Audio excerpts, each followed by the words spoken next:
a little bit about the character that you play.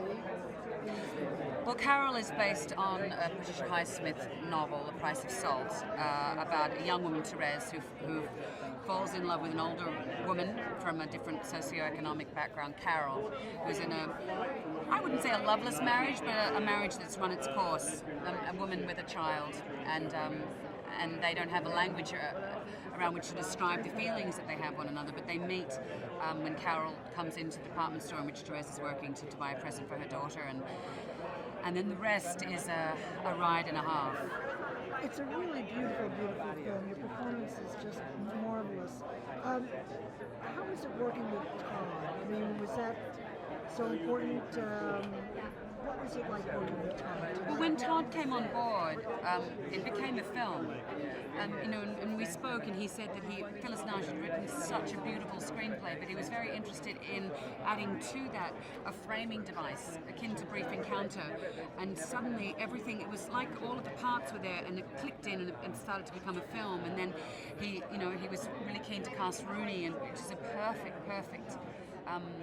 She's just extraordinary. I think people are going to be so surprised and gobsmacked by not only how subtle her performance is, but how powerful Therese's subtle transformation from girl to woman is. It's extraordinary. So it all came together quite quickly. So Todd was he was the key in the lock. So there's a beautiful quietness to the film.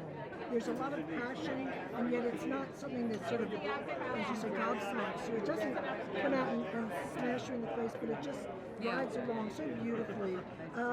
Was there any particular challenge for you in this? Well, the feelings that they have are volcanic, but they don't have the language with which to process it. And the interesting thing for me is Carol's deeply private.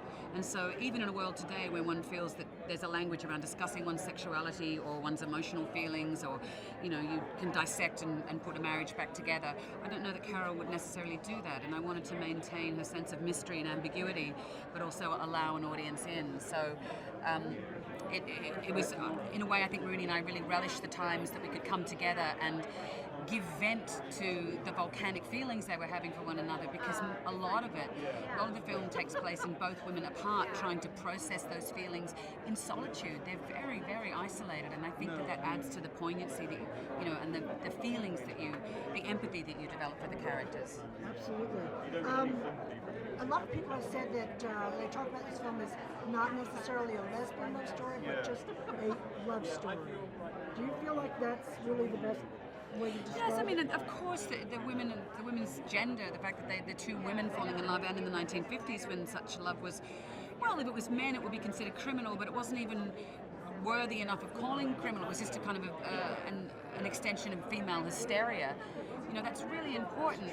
But I think the film is more than that, and so I think it's you realize you witness people falling in love for the first time, and all of the dangers, the human aspect of that, which I think is really powerful, and I think that's what makes the film, dare I say, important, maybe. But important sounds like it's not. There's no pleasure in seeing it. I think you get swept away by the love story. Thank you very much. Thank you.